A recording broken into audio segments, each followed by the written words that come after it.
ओम आये तन्वन्ति रश्मिभिः तिरः समुद्रम ओजसा मरुद्भिः अग्न आगहि। जो रश्मियों द्वारा भली भांति फैलते हैं, पार कर जाते हैं समुद्र को ओज पूर्वक, हे अग्नि मरुतों के साथ आ जाओ।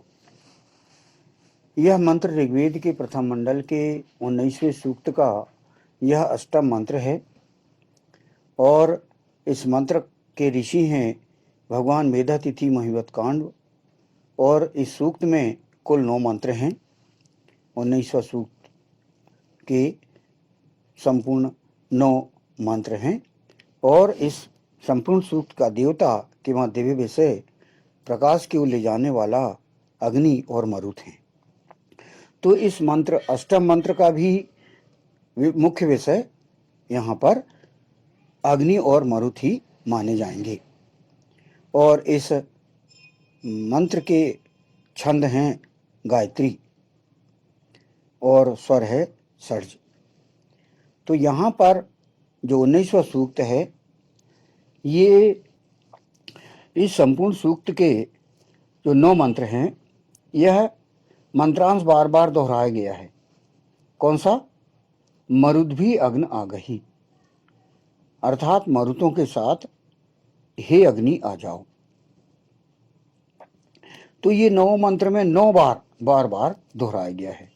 इसकी महत्ता क्या है कि वेद की यह विशिष्ट शैली है, वह महत्वपूर्ण बातों को मानव मस्तिष्क में अच्छी तरह बैठाने के लिए उसे बार बार दोहराता है। अतः यहाँ अच्छी तरह यह बात समझने की आवश्यकता है कि अग्नि अर्थात स्वयं प्रकाशित और अन्य लोगों को प्रकाश की ओर ले जाने वाले को, अग्रणी नायक को यह आदेश बार बार क्यों दिया गया है? क्योंकि वे मरुतों के साथ ईशान परमात्मा की ओर आए। अर्थात जो ईश्वर है, जो जिन्होंने जिस ईश्वर ने ये 19वें सूक्त का अवतरण किया है, वो किन के लिए है? वायु के समान चंचल चित्त वालों के लिए और ऐसे व्यक्तियों के लिए जो हिंसक प्रवृत्ति अपनाए हुए हैं। तो यहाँ पर मरुतों की विशेषताओं को अच्छी तरह समझे बिना इसकी अनिवार्यता और गंभीरता को भली भांति नहीं समझा जा सकता। यानी जो वायु के समान चंचल चित्त वाले, जिनकी मति अस्थिर होती है और जो हमेशा मरने मारने पर उतारू होते हैं, हिंसक प्रवृत्ति के होते हैं, उपरोक्त दोनों की ही प्रवृत्तियां स्वयं ऐसी प्रवृत्ति रखने वाले लोगों और जन सामान्य दोनों के लिए घातक होती है। यदि विश्व को श्रेष्ठ बनाना है तो उपरोक्त प्रवृत्ति रखने वाले लोगों को दिव्य कर्मों की ओर लाना और समाज में रचनात्मक कार्यों की ओर प्रेरित करना अत्यंत आवश्यक है। क्योंकि उपरोक्त प्रवृत्ति रखने वाले लोग ही समाज में आपराधिक और आतंकवादी गतिविधियों से जुड़ते हैं। उनके आपराधिक गतिविधियों और आतंकवादी गतिविधियों से जुड़ने के पहले उन्हें समाज के लिए प्राणवायु बनाने का कार्य अग्नि को सौंपा गया है। तो यह कार्य अग्नि को सौंपा गया है, इसलिए मरुद्भी अग्न आगहि, ये अग्नि को आदेश दिया गया है। अग्नि अर्थात प्रकाशित, स्वयं ज्ञानवान और दूसरों को प्रकाशित करने वाला, दूसरों को ज्ञानवान बनाने वाला उसका कार्य है जी। तो ऐसे लोगों को वह सही राह में लाए। तो यहां पर जो अष्टम मंत्र में ये फुटनोट एक आया है, जो रश्मियों द्वारा भली भांति फैलते हैं, पार कर जाते हैं समुद्र को ओज पूर्वक। और इसका मंत्रांश है आये तन्वंती रश्मिभिः तिरः समुद्रमोजसा। ये अर्थात जो रश्मि भी है अर्थात रश्मियों द्वारा अर्थात किरणों द्वारा, आतन्वंती अर्थात भली भांति फैलते हैं, तिरः अर्थात पार कर जाते हैं, समुद्रम अर्थात समुद्र को, ओजसा अर्थात ओजपूर्वक, है ना। ये कहा गया है कि जो रश्मियों द्वारा अर्थात किरणों द्वारा भली भांति फैलते हैं, पार कर जाते हैं समुद्र को ओजपूर्वक। यहां पर इसकी व्याख्या की गई है। इसमें कहा गया है कि व्यक्ति जब ईश्वर की उपासना करता है तो उसके शरीर से निकलने वाली विचार तरंगे और इच्छा तरंगे क्रमशः उत्तरोत्तर अधिकाधिक शक्तिमती और उत्तरोत्तर अधिकाधिक प्रबल और प्रचंड होती चली जाती है। उनके फैलाव को ना कोई पर्वत रोक पाते और ना ही समुद्र, यहां तक कि अंततः वे संपूर्ण अखिल सृष्टि तक को अव्याप्त कर सकती हैं। तो यहां पर बताया गया है, उपासना की महत्ता बताई गई है कि यदि हम ईशान ब्रह्म परमात्मा ईश्वर की यदि उपासना करते हैं तो हमारे शरीर से जो विचार तरंगे और इच्छा तरंगे जो निकलती हैं वे उत्तरोत्तर अधिकाधिक प्रबल यानी शक्तिशाली और प्रचंड होती चली जाती।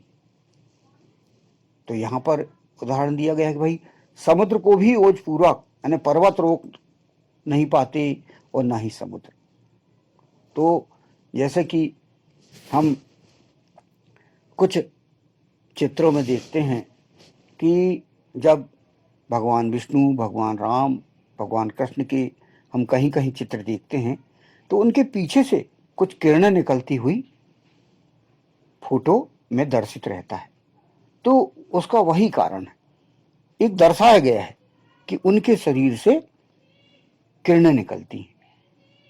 तो वो किरणें चूंकि दिखाया गया है तो वो अदृश्य रहती हैं, क्योंकि वे ईशान परम परमात्मा की उपासना करते हुए उनके अंदर ये किरणें उनके अंदर समाहित हो जाती हैं।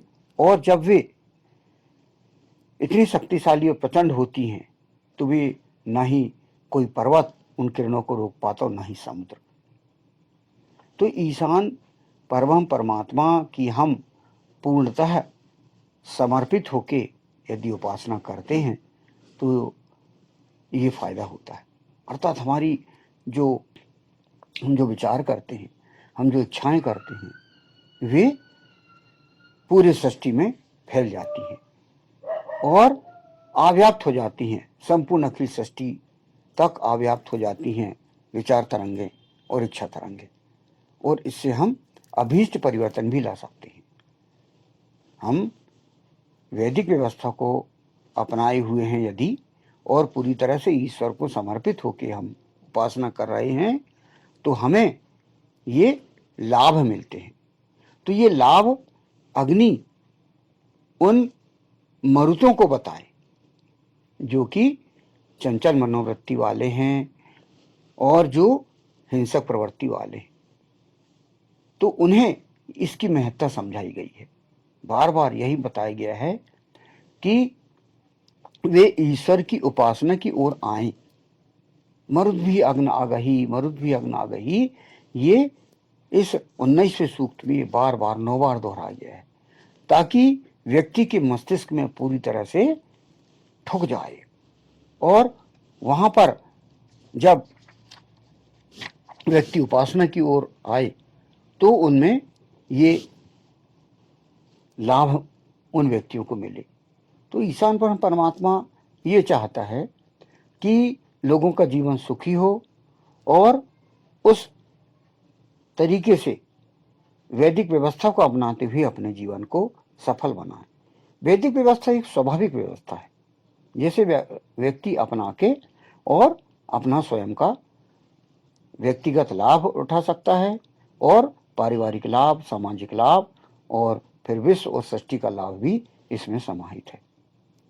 इसीलिए यहाँ पर बार बार बोला गया है मरुद्भी अग्न आ गई।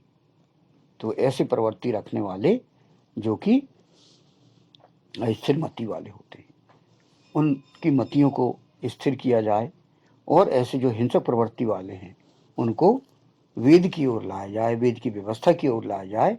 यह अग्नि को यह कार्य सौंपा गया है। तो इस मंत्र में क्या कहा गया है कि जो किरणों को भली भांति फैलते हैं, पार कर जाते हैं समुद्र कोज पूर्वक, यानी जो ईशान की उपासना करते हैं, ईश्वर की उपासना करते हैं, तो उनके शरीर से विचार तरंगे, इच्छा तरंगे क्रमशः उत्तरोत्तर अधिक शक्तिमती और उत्तरोत्तर अधिक प्रबल और प्रचंड होती चली जाती। उनके न फैलाव को ना कोई पर्वत रोक पाते और ना ही समुद्र, यहां तक कि अंततः वे संपूर्ण अखिल सृष्टि तक को आव्याप्त कर सकती है। तो ये ईशान परम परमात्मा की उपासना के फायदे बताए गए हैं। तो इन सभी को जो यहाँ पर बताया गया है उनको हम गंभीरता से सुने, समझें और हम अपने जीवन में इन बातों को आचरण में लाएं। तो इस प्रकार यह अष्टम मंत्र यहाँ पर संपूर्ण हुआ। जो रश्मियों द्वारा भली भांति फैलते हैं, पार कर जाते हैं समुद्र को, ओजपूर्वक हे अग्नि मरुतों के साथ आ जाओ। ओम आये तन्वंती रश्मि है तिरह समुद्र मुझसा मरुद्भि अग्न आ गही।